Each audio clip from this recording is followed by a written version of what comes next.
We're back. So we've done this once. And we got to go again. She's our first repeat guest. But this is Sharidan. Hey, y'all. She's with Regal Homes Society, Compass, Kansas City. And she, like I said, we've tried to record once. She was my guinea pig, my first one in to record. And due to technical difficulties, we've got to go again. But only because I'm so extra. Right. We had a little too good quality of video, and I couldn't edit it. But yes. Anyway, so we're back, and we're gonna have just as much fun, probably more fun.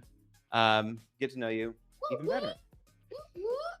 So the first question I've got here, it says your social media personality. Your Instagram posts show vibrant and lively personality. So how do you balance being fun and professional, both whenever you're online? Man, you just got to be yourself. I feel like anytime someone's on social media and they are not being themselves, you can tell it's like cringe. You know what I mean? Yeah. And so I am a creative person and I'm a Sagittarius. So I absolutely have to be myself when I'm doing anything for online. Because if I'm not, you can tell. You can tell in the video. And I like having fun with it. It's a way to be creative with work. And so you asked how you balance the professional. I mean, you keep that in mind. Yeah. I used to be in HR and I'm not anymore. Yeah. Well, you just posted, was it this morning, about making your landlord rich? Oh, yeah. Yeah. And I loved that because you showed your personality, but you communicated the point. Absolutely. Which was fun. And I liked that post quite a bit. Yeah. But so you're pretty stylish, pretty fashionable, pretty fashion forward. What inspires your fashion choices, and how have you incorporated that into your online persona? Okay, so I was like the kid in 10th grade wearing heels to school, or actually 10 years old, I mean. And I would dress up to go to the movies, dress up to go to basketball games. I just like to dress up. Yeah. So like I go to a church now. I'm not a member yet, but I've been going there, and they're super casual. And I always feel awkward because I'm coming in dressed up because that's just how I was raised. Yeah. But part of it's how I was raised. I love clothes. I love fashion, and so I'm always going to show up, wearing what makes me feel good. Yeah. Well, and I'm the same way. Whenever we were growing up, if you went to the doctor or the school or this or that or whatever, you dressed up. You won't see me in pajama pants. Right. Exactly. That's fun. But so you are also an artist. You paint, right? Yeah. Draw? I didn't know you were gonna say that. Yeah. How does your creative side influence your approach to real estate? And tell me a little more about your art. Okay, so I like to create anything. So what actually helped me fund the beginning of my real estate career was my painting tip parties, my photography, my knitting. I just like to create. It don't matter. I'll try something new. I really want to try egg tempera painting one day. I love watercolor, but my primary is just like acrylic. So it's really fun in the line of work I do, knowing that you don't have one way you have to sell a home or work and help a client. Like you can do it however. So being able to be creative in the content we make, the things that we give a client, like I really like to get really bougie with our closings. Like when you get your key, you don't just get handed your key. It's in a card with a nice wax seal that has the Regal Homes Society logo, so it's a lot of fun being able to be creative in my job. I actually wish I had more time to paint. Yeah. But I can have a creative outlet with work. Yeah. So that is fun. It's cool that you can connect the dots there. Yes. So as a Kansas City realtor, what are some of your favorite local spots that you recommend to clients, friends, newcomers, etc.? Okay, so my favorite spots are not going to be the places that have the grass wall. Yeah. They're not going to be the new and upcoming. The lifestyle girls not going there. Typically. Right. So I am very big on local, but I'm big on local that's been here forever. The mom and pop place where they didn't used to decorate with that kind of stuff. So to me, when you come to Kansas City, you got to go to V's Sweets and Treats. I love a sandwich. So I'm just name all my favorite sandwich places. How about that? Yeah. So V's Sweets and Treats. I love M&M Bakery. So similar type of sandwich. I love Big Mama's sandwiches. All of them, you can get a really good cold cut. And then I like Bay Boy. It's a little different. Maybe not been around as long. But if you love a good sandwich or mom pie, local place, these are the places that are not going to be open at 5 o'clock. Right. Okay. Right. They're lunch place during the week only. Well, I think I was going to say Kitty's Cafe too. Oh yeah. Kitty's Cafe. A lot of people probably more have heard of Kitty's, but that's the place you can get you a good breakfast sandwich, a good lunch sandwich. You got to have cash. Yeah. When you go to Kitty's, Yeah. So those are my places I'm going to recommend you. We got a lot of great new bougie, hoity-toity cocktail lounges and all of that, but I'm definitely this was in Kansas City before we were really on the map. Place. Well, and didn't you just do a series on local eats? Yeah, I'm still going to continue to do it as time goes on, but I really wanted to make sure people knew when you come here, let's say you come in for the World Cup or whatever, make sure you give these places some love too, because they were the places that been here when my grandparents were, whatever. Yeah. Maybe not that long. I don't know exactly when they were established, but you get what I'm saying? Yeah. Like if I bring it up to a family member that's from Kansas City, they know exactly what I'm talking about. Right. Yeah. Well, and last time we were in here, we talked about barbecue. And remind me your favorite barbecue. Okay, so I'm not a barbecue person. Yeah, that's what you said. I like barbecue at home. The barbecue that is made at home, that's real Kansas City barbecue to me. Yeah. But I do like Gates. I love LC's. Mr. LC, before he passed, was a client of mine. They have the best jalapeno poppers. Oh, okay. I feel like so. Yeah. Yeah. I love it. Yeah. Well, and because we talked about Gates and how they scared me the first time I went on the first one. You just gotta take your time, or you gotta know what you want. Right. You can't let them intimidate you. You gotta stand your ground. Can I help you? Yeah. So your social media suggests that you have a pretty lively social circle. What role does networking play in your career, and how do you build those relationships? Oh man, I feel like I'm one of those people that waited too long to understand the power of networking. Because like when I was in college, those times when you should have been learning networking, I was always working. Yeah. And so I saw the same people every day, all day, but I feel like I'm just now realizing how powerful networking can be. And I'm challenging myself to make sure I talk to everybody. Yeah. Maybe someone, like sometimes I feel like when you go to events, you don't know anyone, you kind of pick the person that looks the most friendly to approach, or maybe that you feel like you might immediately click with. But I want to start connecting with the ones that I don't think they would have sought me out, or vice versa. Right. Because, networking is so powerful. You never know how later on it can help you out and how you can help someone else out. So I definitely think networking is super important. I'm doing my best to network through social media, battling those algorithms, man. All right. I wish that they didn't exist. I'd rather just see anything that popped up, honestly, because you never know who you can meet. Right. Yeah.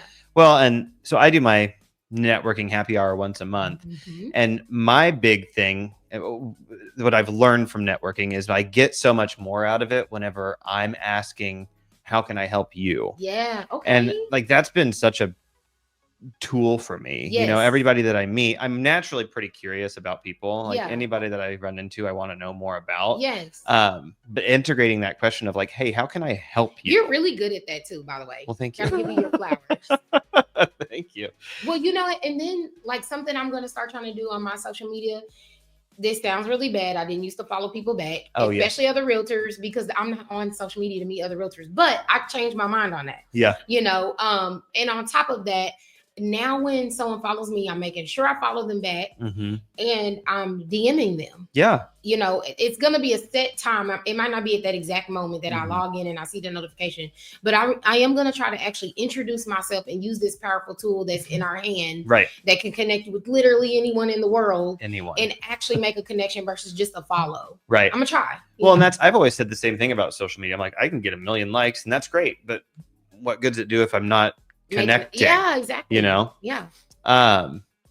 Okay, so Regal Homes Society is the name of your team, and it says, luxury and flair. And so what does Regal Homes Society mean to you in the context of Kansas City and the real estate market? Okay, so first of all, Regal is my favorite dog's name. Yeah. So it's our family dog. So I wanted to name that after him. However, I'm very big on legacy, and Regal means royal. Yeah. So it was important to me that I created a brand that you understand just in the name what we're going to represent.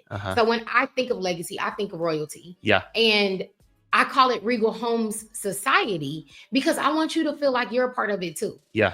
And I did it like, kind of like with the networking. It doesn't matter who you are, what your background is, your vibe attracts your tribe, right? Right. So Regal Homes Society is to let you know, hey, if you're wanting to be in this upper echelon as far as being a great person, you know, being someone of value, not rich, right? You know, when we think luxury, I'll say a home purchase is luxury, even if it's 150,000, because who spends 150,000 every single day? Right. Not me. Right. So, you know, if you're that type of person, that's your vibe. You want to be a great person in life. You want to bring value to others. You want to, you know, be a polished person, the best you can be at times, even. Come be a part of our society. Yeah. So this is the Regal Homes Society, but there's more to come with Regal. Yeah. You know, so that's the real estate part. Yeah. Yeah. Well, and you know, being part of something, you follow up with your clients. Like I just attended your estate planning thing that you did with your clients. And that's such a cool way to like take it beyond the initial sale. I tell clients all the time, when you sit down with me, I'm your real estate agent for life. Yeah. Like I'm your family realtor. You're part of the family now. We're all one society, but like my services don't stop at closing day, right? By any means. Like, so I'm making sure you're protecting that legacy by coming to our free estate planning event that we have every year.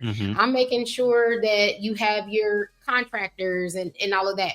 I literally called a client yesterday that's been in their home for I think 3 or 4 years now. Hey, it's spring. Do you need anything? You know, and then that's just my homegirl too. You know, like now I feel like a lot of my clients have really become my village and my society, even if I didn't know them before. Right. Yeah. Right. Exactly. Well, it's such a huge moment for people. Yes. And they let me be a part of it. And I feel honored. Yeah. Yeah. Exactly. So as far as personal growth, how do you continue to grow both personally and professionally with everything? I mean, everything's changing all the time, both in the market, in the world, everything. So how do you continue to grow? Yeah. So I'm a wanderer. I'm somebody, I don't want to say I'm never content, but it's kind of true. Like I don't, even if I get really, really good at something or I meet a goal, like I'm always trying to get more and further. And that can be a double-edged thing, but I want to become the best person I absolutely can be. I want to break generational curses.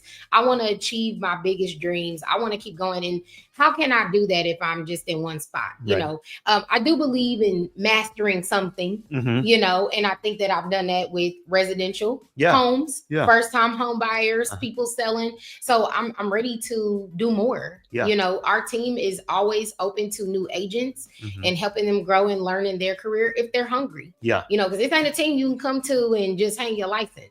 You know, we got to go after it. So exactly. And that's the type of people we're looking for. And I want to be surrounded by that. You know, you think about your top 10 people you want to be with every day.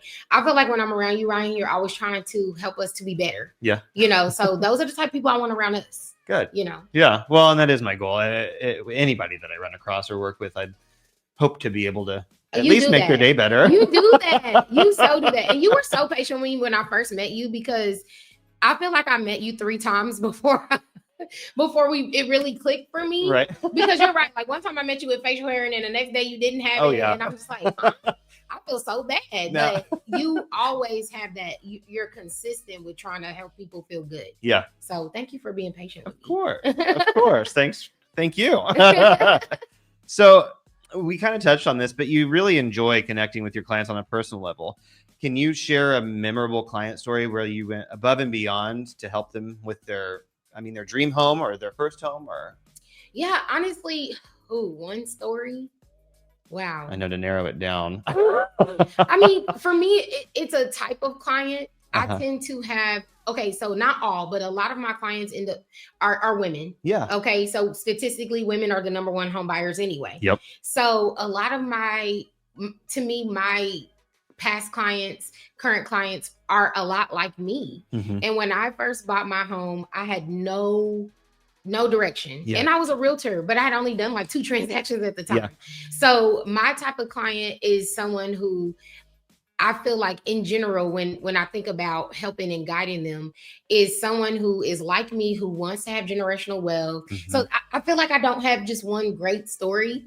I always want to go above and beyond for every single client, because I know that when they decide that they want to make a home purchase, that's a big decision. They've gone through a lot to just get to that point, let alone get to the end with the keys. Right. So I don't have one story. I'm sorry, I don't mean to be that person. Every single one of my client stories is special. Yeah. Seriously. Yeah. It really is. Yeah. Well, and I mean, I've seen it at the closing table with you. You're so connected that, I mean, you're right. You can't just have one good one. They're all good. and to me, like, all my clients are so different, but like we're all like the society. Yeah, exactly. So real estate can be pretty serious at times, right? But humor helps. Yes. So share a funny story or something unexpected that's happened during a transaction or like a showing that sticks out in your mind. Man. Okay, I've been doing this 10 years.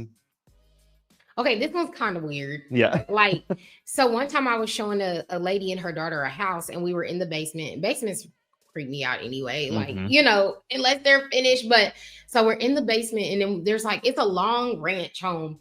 And we go through this door, and we just see these little black things laid out on this blanket. And we just like slammed the door, because we were like, what was that? It was so scary, because like we couldn't find a light. Right. And, like, you're already in an uncomfortable, we don't know, you know, unfamiliar setting.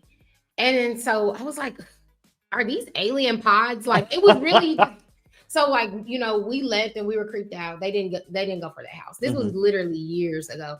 And so then I messaged the agent. I was like, hey, okay, what was that? Right. You know? Yeah. And it was so stupid. It was this plant that the seller digs up every year that they need to dig it up or something. Yeah. Now, I'm a suburban girl. Yeah. I know you grew up on a farm. We didn't know what that was. Yeah. And so it just kind of, we almost basically ran out of the house. Let's see, something else weird. I mean, one time, we listen, we don't judge, right? I was early for a showing. You kind of forget you should probably just be at your showing time. And then there was this lady in the shower. And I felt so bad. Like, she called us before we came in, but like she still had her towel on and all of that. And she was like, your showing's in another 5 minutes. And I'm thinking, right. Yeah. When you be, you know, it's all kind of stuff. It's all kind of stuff. Funny. Well, yeah, I'm sure that I can't imagine. She only had 5 minutes. We weren't that early. Right. We were not that early. But still, it was like, oh, I feel so bad. Right. Well, and it's funny because, you know, people's homes are so personal. Yeah. And you're in these spaces, there's bound to be funny stuff happen. Okay, one more. So I was on the way to meet. So I knew the client. I knew her before, but I had never seen her car. Oh, yeah. So, like, my car's new. Her car's new too, right? And I'm driving, and this car like cuts me off. And I'm like, you almost hit my car. It was my client. So when we got to the house, she was like, Sharidan, I'm so sorry. I didn't see you. You know, I felt so bad. I was like, of course, it would be my client. Of course, yeah. That I like lay on the horn for like cutting me off. But that was funny. But she was a friend before, so it made it better. Yeah, that's funny.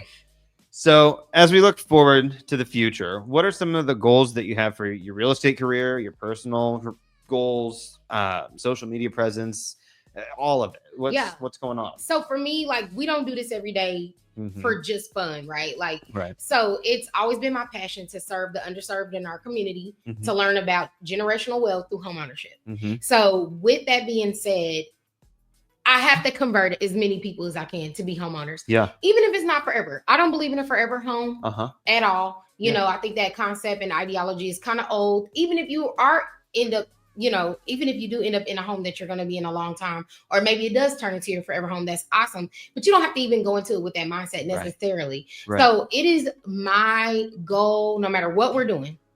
I don't care if it's, we're having this event or we're doing this on social media.